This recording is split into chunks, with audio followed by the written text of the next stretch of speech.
The recording has started, so let me welcome you once more to the broadcast of digital storytelling and the L2 curriculum with Dr. Felix Kronenberg of Rhodes College. I want to say just a little bit about our guest speaker today, and then I'll hand it over to him. Dr. Kronenberg is not only a teacher in the Department of Modern Languages and Literatures at Rhodes, he also directs the Language Learning Center. Before he was at Rhodes, he taught at Rhodes College and served as a fellow for the National Institute for Technology in Liberal Education. He has a very wide experience in thinking about language instruction and technology, and though he won't really be speaking to this aspect in detail today, one really excellent accomplishment on his part has been the redesign of the Language Learning Center at Rhodes. And if you were to go to rhodes.edu/language center, you can see some of the elements that make this place really unique. He's edited a book on this topic of the design of language centers. It's called Language Center Design, and he contributed a chapter to that book on language learning spaces, particularly in the small liberal arts context. He's also working on another book entitled Language Learning Spaces. Some of the many things that he's done, and if you enjoy today's conversation and you're planning on attending the ACTFL conference in Orlando later this week, you can also catch him presenting on the plenary panel there. So with that, I leave it to you, Felix. Take it away. All right. Thank you, Amanda. Yeah, I'm glad to be here online and in my office talking about digital storytelling, something that is dear to my heart because I really believe in this, and it's such a creative tool that that I'm excited to talk to you about it. So, and by all means, stay in touch afterwards. Send me an email, etc., to continue talking about it. We could, of course, fill a day or two about this, if not more. And so I put up this as a Google presentation, as Amanda already mentioned, and you can then click through this. We're not going to get through everything. So some of the videos I'm not going to play, I'm not going to read every quote, but I did want to put out a little more resources for you to explore besides what I'm going to say, because I do want to leave some time for comments, for questions at the end, etc. So. And so you can follow either along, and I'm just advancing the slide now, or you can follow on the Google Doc if you if that's better quality. And I did want to start with talking about what digital stories are, and there's no clear definition. There is a Center for Digital Storytelling. And that's been around for quite a long time, and so this is nothing new really. And their definition is a short first-person video narrative created by combining recorded voice, still and moving images, and music and other sounds. And that is a relatively confined, narrow definition. You will see people who are going to talk about digital storytelling as Twitter feed, as a Facebook conversation, as different things. So depending on whether you want to have this very edited model of kind of a more like a personal documentary, or if you want to see this as a more open, maybe even less linear story, that's up to you. But you'll see both in the literature and in conversations about this. I did want to start. The next slide is actually a little personal story that I wanted to put out that's fairly traditional, and this follows the model of the Center for Digital Storytelling. And I recorded this. You can view this. I'm not going to play because I'm not sure if the sound will play. But this is basically a little introduction to myself. It's 2 minutes long. It's very edited, and I very quickly made this. Just to kind of show you a personal example, because I think this personal element is really an important part in digital storytelling.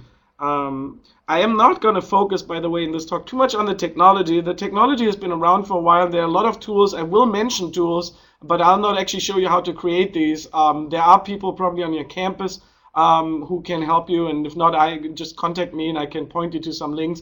But it's really more about course integration and learning goals, and why should we actually do this, and how could this look, and what have we learned over the years. So that's my focus here. in the next half hour plus, so to speak. This next slide I made just to kind of show you that there are many different ways and definitions and words for this, different forms for digital storytelling. So you'll hear things like mediatized stories, you'll hear machinima, digital sonnets, L2 podcasts, digital diaries, digital postcards. There are a number of different terms that you may see floating around. I think digital storytelling, or the abbreviation DST, are the most common ones around, but you'll find different ones. So if you're looking for literature, look out for different names for this. So what I want to start with is put up this picture of this pretty traditional textbook that you see there. And you've all seen this. This is actually the latest edition of a German textbook, and it shows you two images of food. I think this is something that we've all seen as language instructors before. And what strikes me about this is that the book in general is unidirectional. It gives information and it brings it to the student, and there's no way for the student to go back and kind of influence this book, change anything, change their view. Now, there are always activities that have the students do something, but the student always reacts. And so what I'm going to be talking about is how those stories kind of give agency and a voice to students that otherwise might not have that voice. And that's kind of the theme for that. And Kress, who's been very influential in my view, writes that the new technologies change this unidirectionality into bidirectionality. So we're going to have a conversation and student input from very early on already until more advanced learners. So the next slide should also be fairly familiar. This is a drawing picture story of what happens during the day, and we've seen all this, and so we see the different times. The student can practice time, but then also it practices basic verbs here. And so it's about Herr Wagner and his story. And I do want to point out a couple of things why I think the story may not be an ideal learning media. For one thing is I'm teaching undergraduates as most of you do, and here we have an adult who lives by himself and who has a completely different life compared to what the students have. So they really have a hard time connecting to him. It stays very, very abstract. He gets up extremely early. Most of my students don't do that.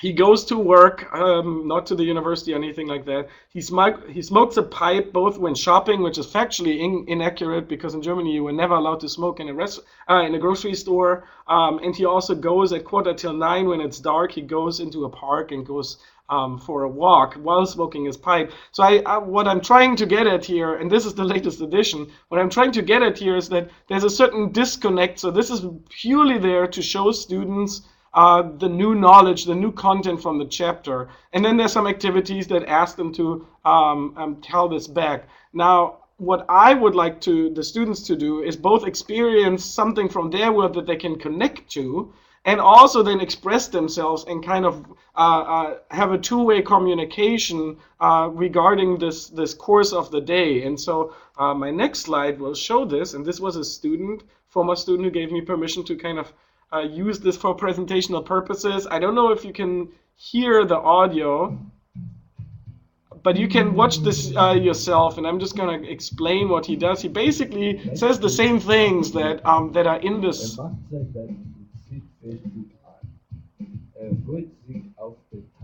I'm just going to stop it right here. So basically, he retells the story. It's first of all more engaging. First of all, it's in color.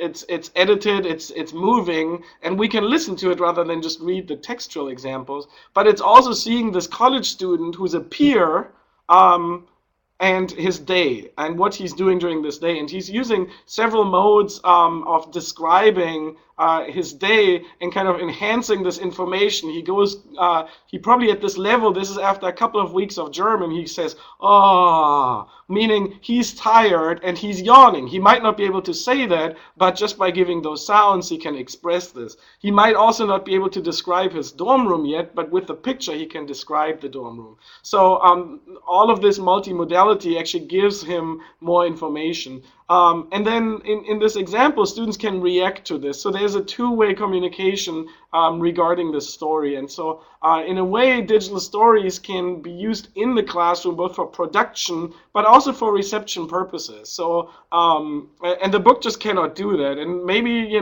with the convergence of electronic media and books, that can be the case at some point. But it's been really engaging to have students, rather than just look at this book story, actually learn their vocabulary and learn all of these things through each other's stories. And I reuse these for each semester now. So I have a big collection of these kinds of stories, and the students really like those. I did not want to talk too much about theory and research, but I did want to mention a couple of things, and perhaps later on, if you want me to, I can recommend a couple of articles and book chapters and books concerning this topic. The first thing that I wanted to mention is about identity and identities.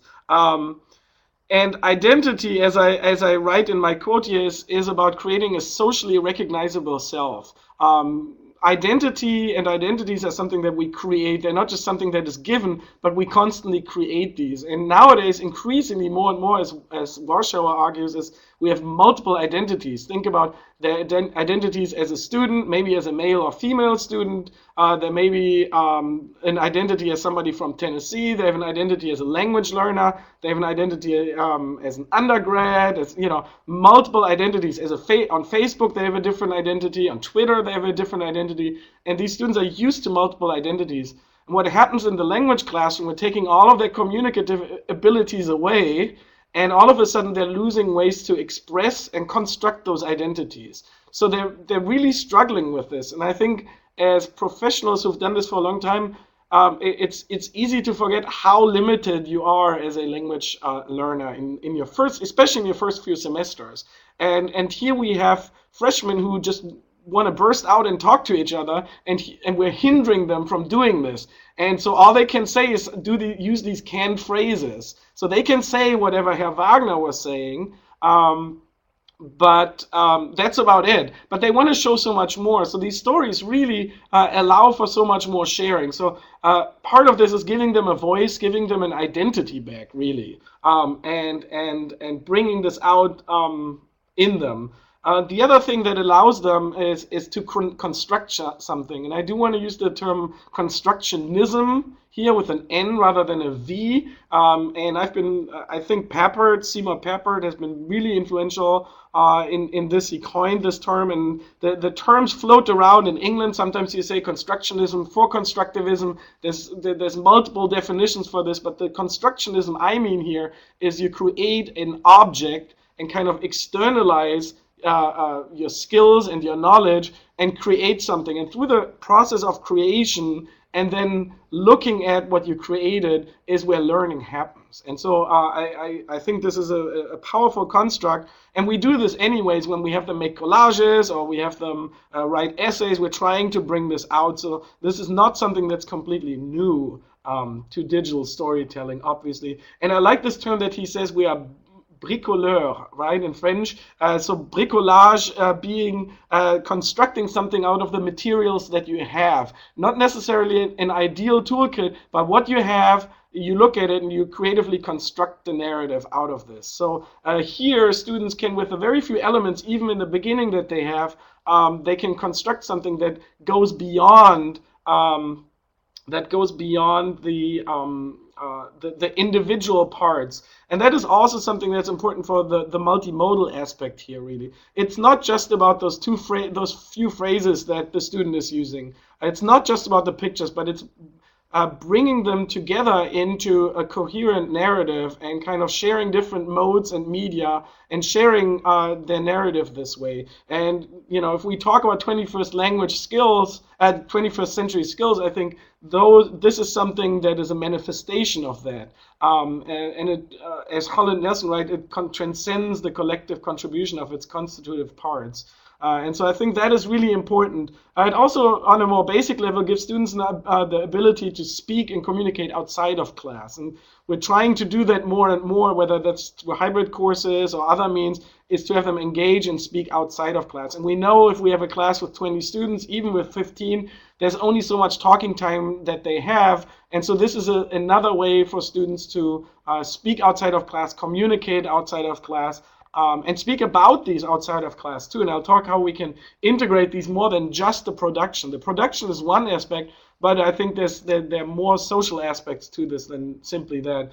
A quick note on the A word here on assessment. We're all concerned with this, and this comes up at every workshop, at every presentation, is, well, how do you assess this? And I think it's fairly straightforward. I use a rubric. Most colleagues use a rubric. There are many of them out there. Be happy to share them. I use different ones, but you can simply Google digital storytelling rubrics and adapt them to your needs. It really does change. I don't think there's one rubric, but what really is nice is you can use these digital stories for a portfolio. We just heard about e-portfolios at the last workshop, and so this might tie in very nicely as producing something and then sharing this for later on, but it can be used for both summative assessment, for example. You can grade your students, you can evaluate them, and formative assessment as well. So I think both of those it would work very well. You can have very I think that's worked very nicely with the rubric. I like to have one that includes some minor points like quality of sound, just so that students actually spend some time polishing this. And I'll show you in some of the examples what is good practice and bad practice about this. And actually, bad practice right now, I have one example here that shows where we shouldn't go is really too much technical work on this. Students get really excited about using fonts, about using transitions, about editing and all of those things. And I think that is important to a certain way, but really the focus should be on the language and on the content, on the information. And so this student, and I have the example here, actually took a video from his favorite video game, and which is actually Super Mario Brothers, and he narrated this video game story as a story through Germany, and it's actually very creative and engaging, and it's several minutes long. But, and that's why, what I don't like about it is this took a lot of time to do, and it may be very discouraging to other learners. And this form of expression is actually called machinima, and I've done that outside of class with students, and it's great fun. Actually, I have another example, but I don't think this should be something as a regular student contribution unless they choose to do it. So this student actually asked me, can I use this? And I said, sure, if you want to put in the work. But in general, I think what we want to do is have them create something where the technical learning curve is very low, and where they spend most of the time really practicing the language. So, but what does work, and I do want to talk about a couple of successful strategies, are some of these examples. So one thing that I call digital micronarratives, which I see as a subset, and hopefully my article will come out soon next year about this, I see as a subset of digital storytelling, in that it is more frequently updated digital posts or digital narratives that form a larger overarching narrative in the end. So a student might simply record a little bit every day, and so keep up with this rather than have this one massive project that in the end is very polished. So the idea is to kind of spread out the work over the semester. So one thing that I have my students do, for example, is have them chronicle their daily activities. So 4 times a week, they're gonna upload a picture or video and narrate this for 2 minutes, and do this on an ongoing basis. So at the end, we have this long narrative that may be not very coherent altogether, but it's really more like a collage of everything that they've done over the semester. So I really want to de-emphasize this crafting process and more have them use language on an ongoing basis. And it really brought up some great results. I've been more in touch with my students, what they do on a daily basis. They can now use different devices for this. They used VoiceThread, which this example is about as well, that I have on this slide. So they could snap a picture of the football game they went to and then talked about that a little bit. And so we shared it and we watched them together. And so this was very nice because it created it brought the outside of the classroom into the classroom, and things from the classroom, it brought them outside. So I think this worked extremely well, and I continue doing that in my next classes too. So rather than have one big project, we often think as digital storytelling is we're going to have a class project. Make this an ongoing part of their work throughout the semester, and it's part of their participation grade actually. So they participate outside of class.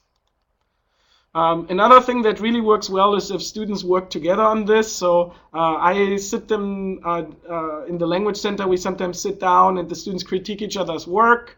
They talk about it. They sometimes create posts together, etc. So make this collaborative. Make this something that is not just about one person, but about several people. Bring people together. I think that works very well, working in pairs and groups, etc.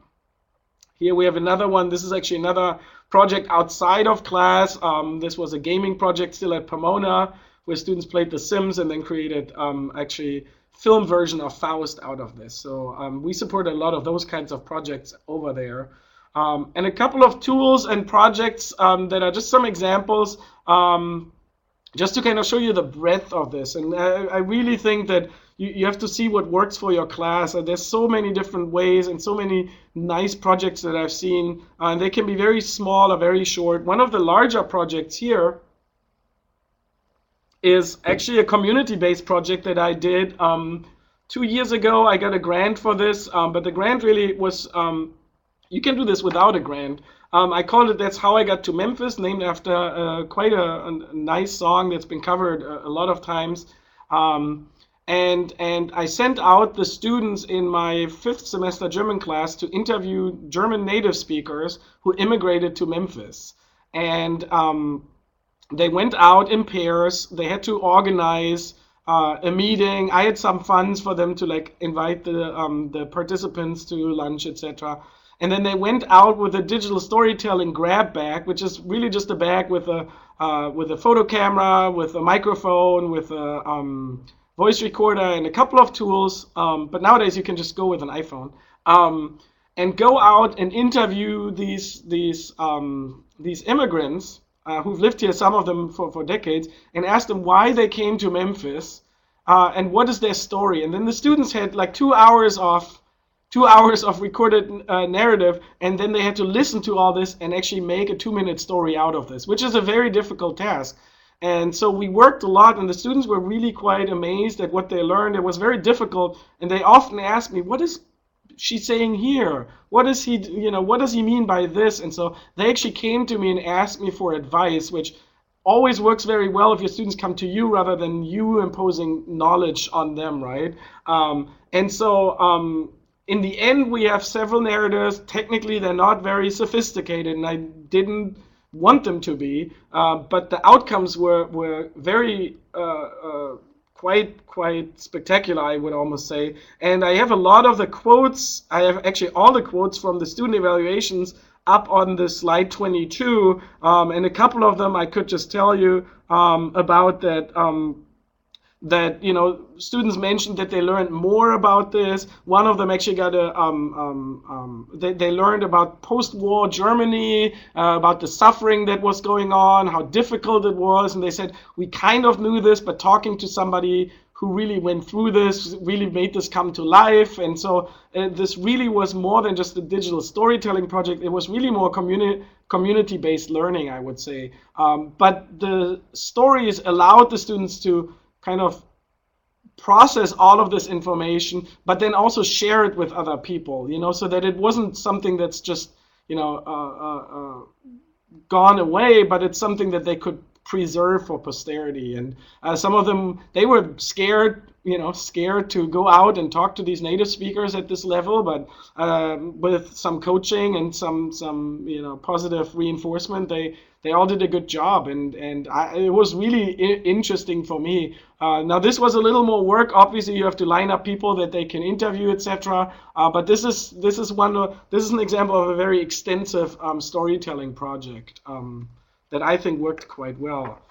All right, moving on. A couple of other things that work quite well. Google Earth has a narration feature, and students in one project a while ago in fourth semester German, created digital stories that were based in Google Earth, and they narrated those.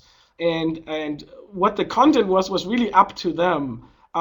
So it was something that was about their passion, about something that they were interested in. So if we look back at the textbook example, that was something that students couldn't connect. This was something that they felt passionate about. So here we actually have a student who recreated a Rhine cruise because he had gone on a Rhine cruise. One student toured all the golf courses in Germany. Another student toured the city of Bremen because that's where she spent her summer. And so students talked about very different things, but what they did was create these markers with additional information about the places, but then also narrated along the tour. And then we all watched those and critiqued them, etc. So that was a really nice project. And so especially if you teach something that's place-based, that's where geography is important, then this might be a really good tool, especially if, for people doing study abroad, this would be a fantastic project for study abroad. And just how neat this looks, I put in how neat this can look, I put in a Google video of a Grand Canyon tour. The students did not want to share their stories at the end, so that's why I can't share them with you. But this Grand Canyon tour I put in a video shows the functionality of recording this. So this is a really nice way of bringing together the significance of places and narration. And if you want to explore this further, there's a great site called Google Lit Trips, and this is actually literature tours based in Google Earth. And this goes up from kindergarten level to college level, and there's probably some inspiration for you as well, especially if you teach a novel or another piece of literature that's place based. So very neat site, very neat. Another form that I'm really a big fan of are graphic novels and comics, and there's now a lot of software out there. I'm still a big fan of Comic Life, which exists on iOS devices and Macs and PCs, and we have that actually installed in our language center. But you can find Web 2.0 tools for this nowadays, so there's a number of possibilities, and I just wanted to share with you how you can use this. So for one way, students can create their own stories. They can create alternate endings to a novel.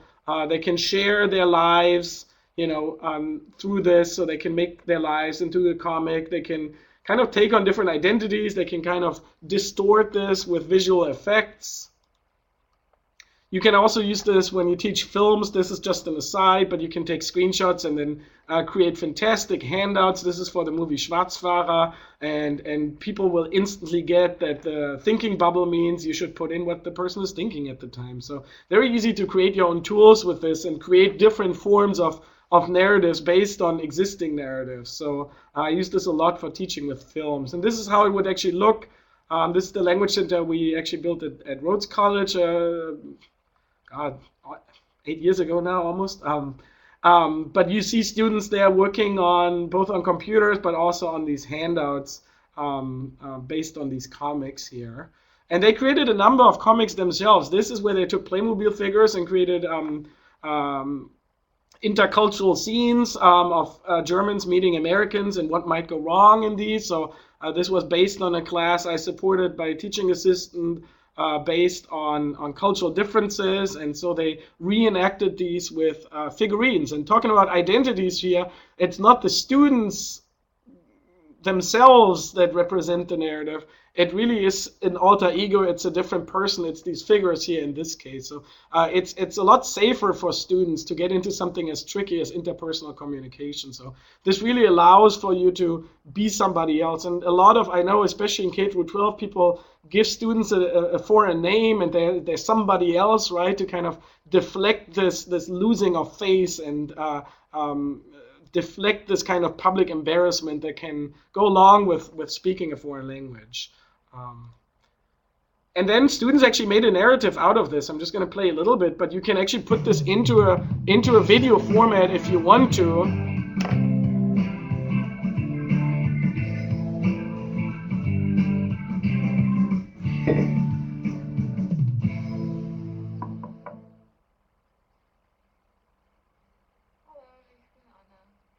Anyways, oops. I have to go back.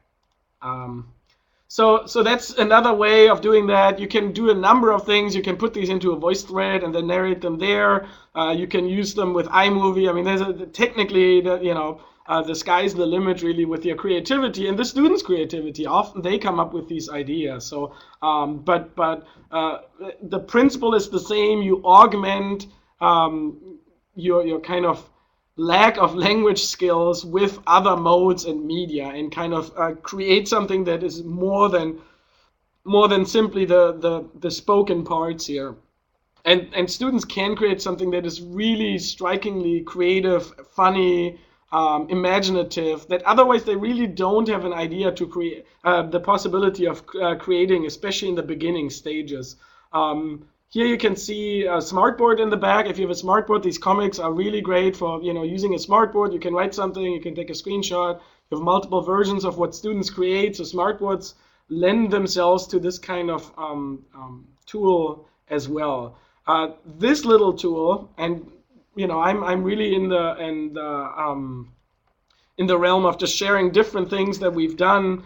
So just to give you some ideas here, is by Google. Actually, it's called the Story Builder. And let me actually click out of this and actually show this to you. This is actually a little mini video that it created. And really all you do is you take up to 9 roles and then you type something and you hit a button, you choose music, and then it creates this video for you out of text. So literally this is just text turned into video. It's very neat.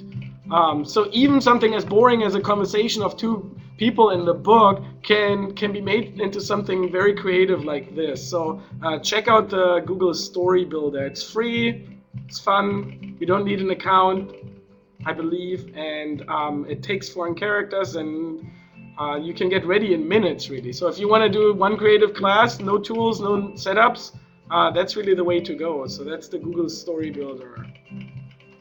All right, let me go back. So in case you haven't seen that before, oops, not quite sure why. Return to full screen. There we go. Now, one thing that I really wanted to point out, what's very nice to use are the visuals, is actually the culturally authentic pictorial lexicon. This is also just great for lesson planning. I think it's by Washington Jefferson University, I believe. And they do have fantastic teaching images. And so if you go there, you can find fantastic images of pictures of supermarket aisles, of markets, of all these things that we use to teach, especially intro languages, all of these basic concepts. And they're really great for narration too. So you can have conversations about these as digital stories. So fantastic resource that I wanted to point out. A couple of videos just as resources that I'm not going to play. This is a digital storytelling form called Brick Films. This is taking Legos or other kind of toy-like figurines and creating stop-motion films out of them. There's a subgenre called claymation, where you actually take clay, and students at Pomona did this too, where you just take clay or Play-Doh and you shape and you make a story that you narrate. This is actually a reimagining of Goethe's Totentanz with Lego figurines, so check that one out for sure. I put up just a very brief snippet of that as well. Cooking, fantastic. At Pomona, unfortunately not here, but at Pomona we actually had residential living where students lived in learning communities where they cooked meals together with teaching assistants from other countries, and so a lot of them recreated their recipes as digital stories. So that is very concrete, very, very nice when you do recipes. I mean, these are all things we do anyways in standard, standardized curricula. Poems, by the way, obviously lend themselves to digital storytelling quite a bit. This is another machinima movie. This is from The Sims 2, a computer game. And what we basically just did, the student workers created a little clip, and then I can play this, and then students had to narrate it, and we had amazing. So all you see is these like funky characters and like these weird speech bubbles, and so then the students need to create a scene out of this, and they come up with completely different scenarios. And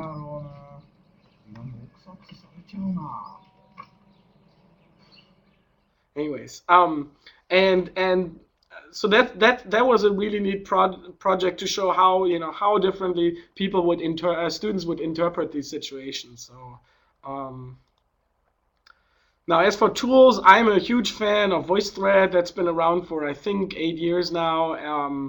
And you can use it as a free account. Just go there and check it out. If you don't know about it, it's fantastic. And increasingly with the mobile devices, students can take this into the field, and they do. And so they bring back their memories and bring back their stories into the classroom. So that's increasingly makes this more spontaneous. So you just have to set up the expectations, how often, how long students will need to know this, and how will this be evaluated. So that's really the legwork. Everything else afterwards is not that difficult. Technically, by the way, we spend about 15 minutes on a workshop max, and students create something already during that time. So the learning curve is very shallow for that. And then a couple other tools, and I think then we can have some discussions. There's also a genre called interactive storytelling that's quite old. You probably know Write Your Own Adventure books from when you were maybe a teenager, and you read these books and you had different choices, and then clicking on those choices, your story would develop differently. And in a way, they're like precursors of video games because they gave you agency. They gave you a way to be a protagonist in the story than just somebody who consumes it, but you were the protagonist, as you are in video games. And this genre is alive still, and there's actually now tools that are easier than ever. So this tool called Inkle Writer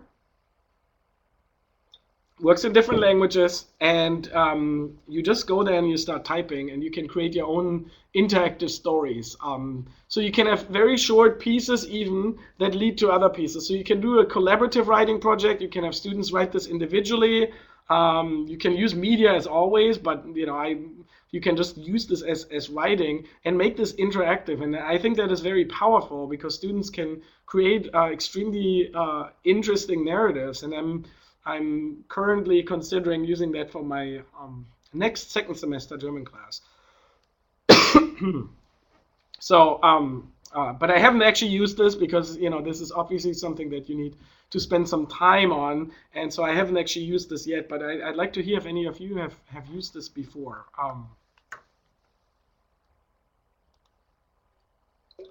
Sorry, I'm just still at the end of a pretty bad cold, so my voice is giving in. The last project I wanted to talk about is another way of mixing gaming and storytelling. One of my other research interests is gaming and actually narrative in computer games. And one project that I'm really fascinated by is the Ares game engine. It's actually a storytelling and gaming engine. And I put the links up at the bottom right. And the main language project that came out of this is called the Mentira project, and I put the slide up there. And it's actually what it is. It's a software that you load on your iOS device, so an iPhone, for example, an iPod Touch, and somebody programs this based on location and gives you certain tasks, and then students go out and can use this to play a storytelling video game, basically. And you can program this in many fascinating ways. So I could, for example, give students a task like find the book about Goethe in the library. So once they go there, they need to take a picture of that. And once they take a picture of that, it'll be uploaded so I can see it on the back end, and they will be given the next task. Or they need to find a certain solution and type in an answer, and if they get it right, they get an item or a task, or they get another media or a clue or something like that. It's incredibly powerful, and this is all free, so you can program this yourself. The problem is you need a lot of creativity and a lot of hours to do this. And in New Mexico, at the University of New Mexico, they had several people working on this, and I think this is very promising because it's very situated, it's location based, and it brings the physical environment and the virtual environment together. So storytelling kind of as augmented reality. And I think we'll be seeing more and more of this in the future as we see things like Google Glasses, for example, as we see more GPS-based learning, all of those all of those developments will probably make some of these hybrid types of stories more what should I say, more feasible really in the future. So that's where I wanted to end this, just to kind of give you a broad overview. My voice is also, I need to have a cough drop here in a second, and kind of open this up for discussion, maybe about projects you've done. I know that the digital storytelling isn't it's been around for a long time, but we're seeing new ways of this being implemented, and I'm especially encouraged by seeing this kind of maturing in that people spend less time on the technology and more time on thinking about what should students actually learn when they do this? Why should they actually do this? And we also see more forms of this, and it's kind of a normalizing part. When I show this to faculty who maybe don't work so much with technology, they get this because these are narratives that are just augmented by other forms, right? And it's incredibly powerful, and it's a lot easier to do than creating videos or filming or things like that. So I think the ease of use of the technology and then the multimodal benefits really lend themselves to language learning and teaching, but also for students just to creating something that is meaningful. So yeah, so without further ado, I will just stop here and let everybody turn on their microphones and talk. That's right. I think we have so few people. We could probably use our microphones to talk, which you can do if you haven't already done by going up to the icon that's at the top of the page, and looks like an old-fashioned microphone. Click on it and tell it you want to enable your microphone. Alternatively, too, you can post questions or comments in the chat box at the bottom of the page. And I have to say, you've given us such a wealth of ideas. I can only imagine there must be lots of questions or new ideas being sparked out there, or even maybe we can talk about some of the experiences that everyone out there might have had with digital storytelling or experiments that have been done in class. So please jump into the conversation.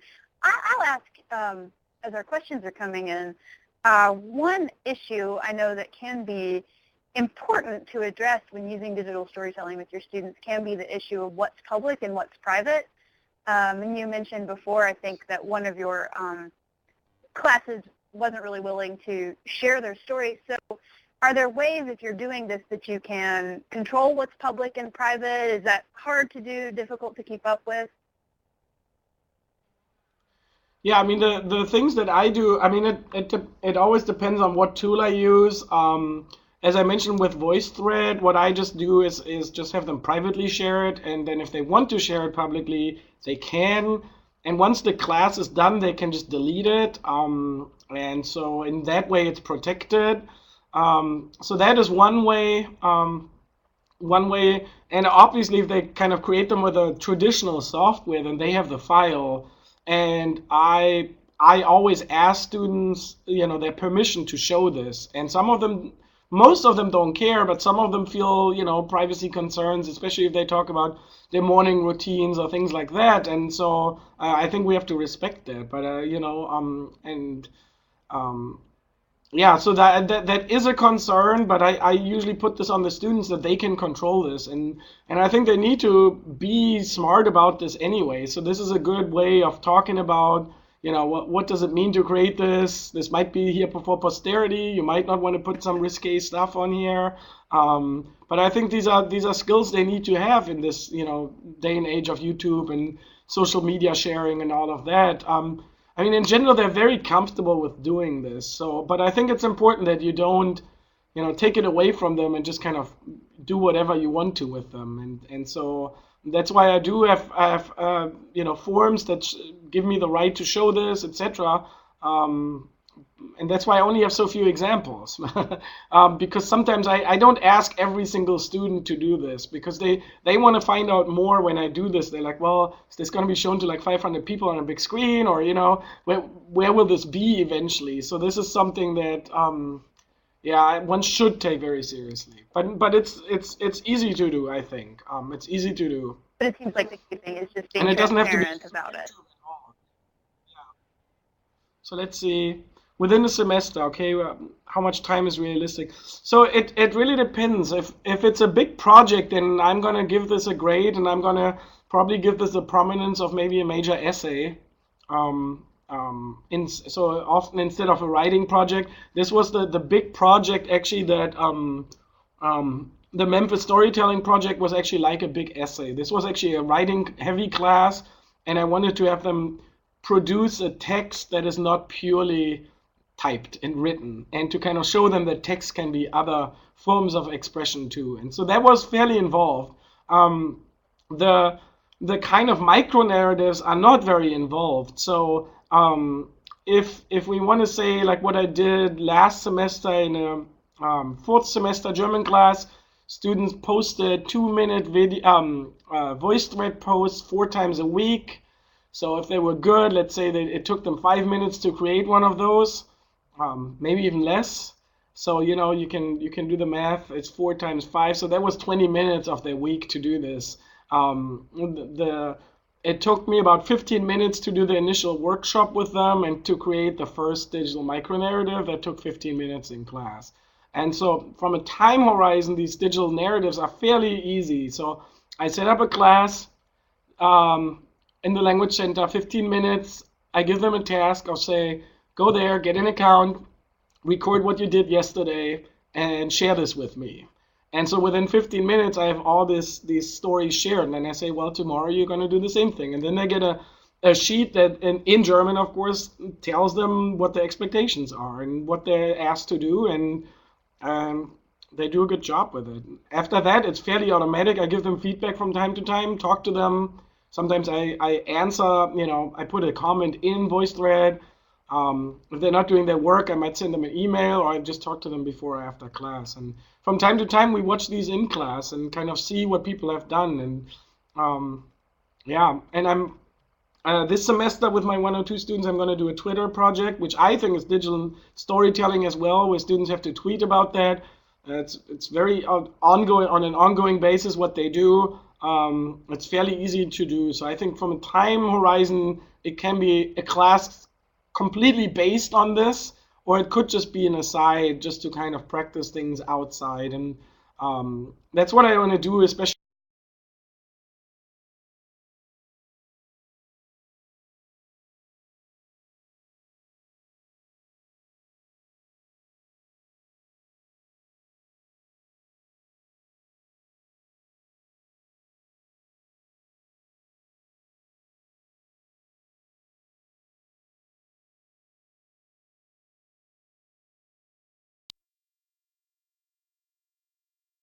other ways to communicate outside of the classroom, especially those students who never say anything in class. They're kind of forced to do something, but also share it with other students. We're very residential. We all know each other. I'm sure this is the same at your schools. It brings us closer. Like I can go into a classroom and I see a student and I watch his post from the day before, and I can say, hey, you went to the basketball game. That's awesome. Did you see so and so? And so there's something that I could connect on a personal level with all these students that otherwise I couldn't have. And that does sometimes happen based on essays, of course. If you have a personal essay, I'd say that is similar to that. But this kind of brings out a lot more from the day-to-day life, really. And they want to share. They want to share. Do they all like it? No, of course not. All of them, there's always some who will not like it, but there's some who don't like this. And with individual learner differences and preferences, I think they are just, you're never going to please all of them. But the majority of students have given good feedback. And I do midterm evaluations anonymous. I create a Google form and ask them, is this useful? Do you like this? Should we stop doing this? And the majority of answers are always very positive, and sometimes I get some suggestions on how to tweak it. And obviously this is never perfect, but I do follow up on this, and I would stop it if it's just a chore for the students. I wouldn't do it. So if I would really think about what you ask them to do. If you give them a boring task, then the tool doesn't matter. It really is about them connecting with this. So. Mm-hmm. Well, and quite honestly, I must say a lot of the things you've introduced to me, or rather introduced to us in this webinar today, are things that I find myself wanting to do. They look like really appealing and interesting tasks.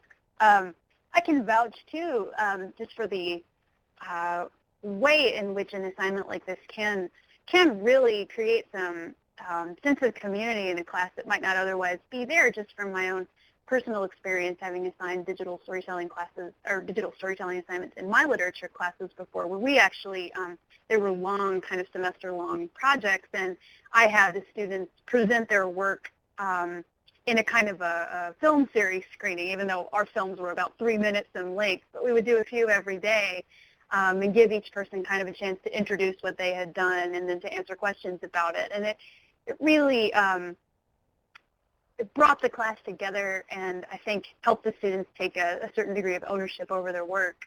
Mm-hmm. It looks like we've got another question from Aaron, who asked, did you find this is helping with the German curriculum as a whole, perhaps from the language sequence on to the upper level courses, informing other work they do? Yeah, I mean, one thing I can say is that my at least one of my 2 colleagues here started doing a similar project actually on the same technology. So the students are kind of familiar with the technology, and we just kind of agreed on using VoiceThread so that they don't have to get yet another account, and they kind of know how it works. So if they're in the 101 class and in the 102 class, they know how this works. So that's, I think, a benefit of standardizing this a little bit, or kind of agreeing on one way of doing it, even if there may be a cooler tool or better tool or something, but kind of sticking to that so that the students aren't overwhelmed with too many new ones. And on the other hand, we use this especially for the bridge courses. And we put a lot of emphasis here at Rhodes on our bridge course, which is the 202, which is the 4th semester. And that's the course that is optional for students. So the first language course they don't have to take. And so we've been looking at ways, how do we keep students engaged afterwards? Obviously, you want to engage them before already. But then this bridge course really brings in even more of that. So I can already say in 201, there will be more of this coming and involving you. So for me, the 202 class, I don't teach with a textbook anymore. It's completely, social media based for the students. So everything's online. There's different, authentic materials, and so that, I think that that does bring it in. As for the other courses, as always, as a department, it depends on what the other faculty do. So that is still something that obviously, is depends really on the language section. If you can agree on one of these or not. I mean, one of my goals is to increase this into into more of a portfolio in the end, and have students create more of work like this, but also share more of their work this way. I mean, we've present parts of their thesis this way. Maybe I think there's some other ways.